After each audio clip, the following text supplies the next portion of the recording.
Oi pessoal, como é que vocês estão? Nessa aula a gente vai ver como é que é a estrutura de um computador de propósito geral e a gente vai ver um exemplo de como seria a execução de uma instrução nesses computadores.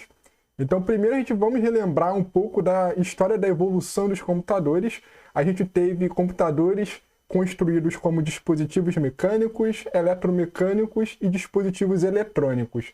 Na categoria de dispositivos eletrônicos, a gente tem algumas gerações de computadores. A gente tem a primeira, a segunda, a terceira e a quarta geração. Atualmente a gente está na quarta geração, onde os computadores são criados utilizando milhões de circuitos integrados. Então lá na primeira geração, a gente teve o primeiro computador de propósito geral, que foi o computador ENIAC. E esse computador ele era construído com o uso de válvulas. Tá? As válvulas foram os primeiros dispositivos eletrônicos que permitiam você alternar a corrente elétrica, ligando ela e desligando ela. E a mudança dessas correntes elétricas era feita de forma manual. Então o ENIAC ele continha mais de 17 mil válvulas, consumindo mais de 800 km de cabo. E ele pesava mais de 30 toneladas. Então a gente pode estar imaginando essas válvulas como se fossem umas lâmpadas.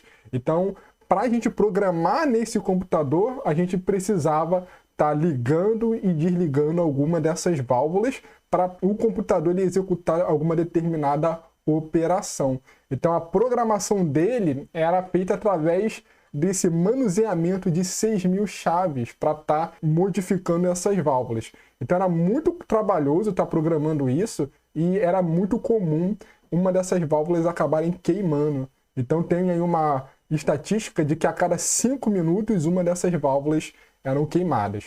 Então em 1945, alguns projetistas do ENIAC, incluindo o pesquisador famoso que é o John von Neumann, eles tiveram a ideia de propor o conceito de programa armazenado.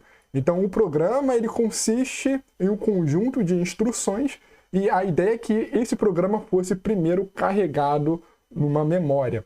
E daí o processamento ia ler as instruções desse programa na memória e ia começar a execução das suas operações. Essa ideia também foi concebida pelo Alan Turing, que também é considerado aí o pai da computação. Então, de 1946 a 1952, o von Neumann, junto com o pessoal de Princeton, eles desenvolveram um computador chamado de IAS. E o modelo de execução que o computador IAS utiliza, ele é utilizado até hoje nos computadores atuais. Ele serviu praticamente como um protótipo para construir qualquer computador de propósito geral.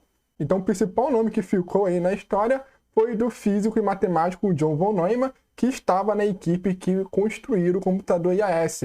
E por causa disso, a arquitetura utilizada no computador IAS recebeu o nome de arquitetura de von Neumann. Então, hoje em dia, todo computador que a gente tem disponível no mercado e na indústria, eles são baseados na arquitetura de von Neumann. Alguns, claro, que são embarcados, eles são de outra arquitetura que a gente chama arquitetura de Harvard. Mas a grande maioria é a arquitetura de von Neumann. Então, na arquitetura de von Neumann, a gente tem o conceito de programa armazenado e a memória, a gente consegue armazenar dois tipos de informação. Então, nessa ideia, a memória ela sempre armazena um conjunto de bytes.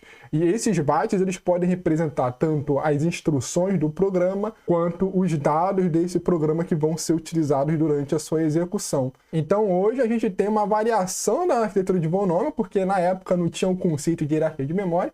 Então, é quase a mesma arquitetura empregada hoje em dia. Tá? Todos os computadores são baseados na arquitetura de von Neumann. A gente tem algumas consequências por ter uma única memória para armazenar as instruções e os dados, que é impossível de ler essas duas informações simultaneamente. Então a gente precisa de um ciclo de clock do processador para ler a instrução e outro ciclo para ler dados. Então a gente chama que esse problema ele é o gargalo de von Neumann. E tem a arquitetura Harvard que ela resolve esse problema, permitindo você ler tanto uma instrução e o dado simultaneamente. Então, esse tipo de arquitetura de Harvard ela é normalmente utilizada para microcontroladores e não microprocessadores. Todos os microprocessadores são baseados na arquitetura de von Neumann.